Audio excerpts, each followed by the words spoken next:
বিনা নোটিশে ৩১ জন শ্রমিককে বহিষ্কার করেছে কারখানা কর্তৃপক্ষ। ঘটনায় কারখানার গেটের সামনে বিক্ষোভে সামিল কাজ হারানো শ্রমিকরা। ঘটনাটি দুর্গাপুর ফরিদপুর ব্লকের সরপি এলাকায় অবস্থিত একটি বেসরকারি ইস্পাত কারখানার। হঠাৎ করে কাজ চলে যাওয়ায় চরম বিপাকে পড়েছে শ্রমিকরা।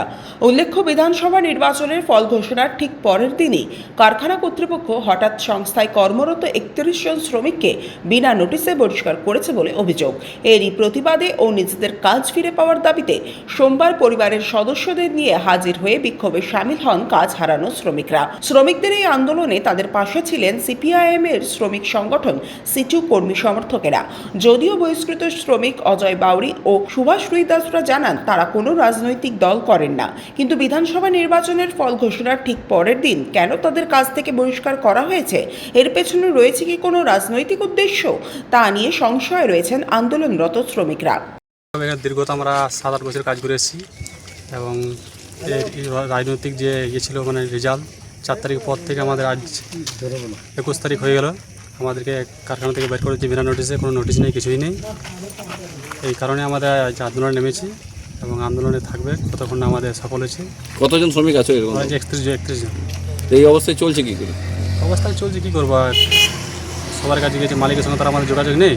বলছে মালিকের সঙ্গে কথা, মালিককে ফোন করছে, আমরা মালিক ফোন ধরছে না, কিছুই না, আমার সঙ্গে বলতে চাইছে না, কিছুই না। কী দাবি তোমাদের? দাবি একটাই, আমাদের কাজ জয়েন করো।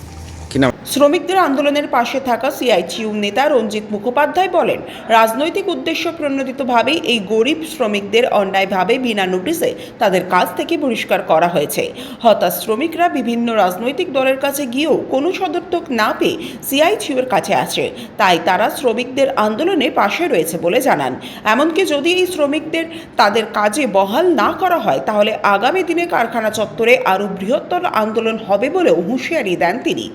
শ্রমিকরা মানে হচ্ছে যে এই কারখানাটা 2007 সালে তৈরি হয়েছে বামফ্রন্ট জমানায়, এবং আমরা এটা তৈরি করেছিলাম যে লোকাল কিছু রিক্রুটমেন্ট হবে এবং লোকালের কিছু ডেভেলপমেন্ট হবে, এবং তারপরে এর প্রোডাকশান শুরু হয় 2012-13 সালে।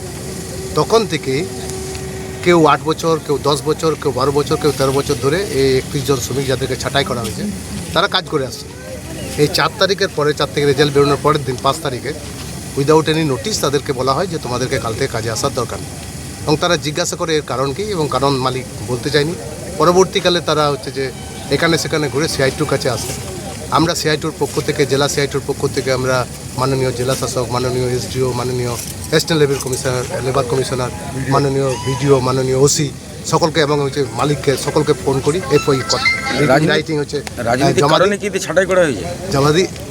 এটা রাজনৈতিক কারণে ছাঁটাই কিনা এখন বলতে পারবো না, তবে হচ্ছে যে মালিক পক্ষ অত্যন্ত অন্যায় করেছে, যেখানে idea act, labour laws, factory act কোনো একটাই মানেনি, বিনা নোটিশে ছাঁটাই করেছে। যে কারণেই করুক, এর অন্যায় আমরা মানব না। সিআইটিউ সিদ্ধান্ত নিয়েছি যে আমরা ততক্ষণ পর্যন্ত আন্দোলন চালিয়ে যাবো যতক্ষণ না পর্যন্ত এদের রিজয়েনিং হচ্ছে।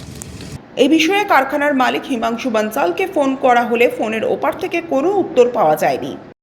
প্রলয় বন্দ্যোপাধ্যায়, 99 নিউজ বাংলা, লাউদোহা।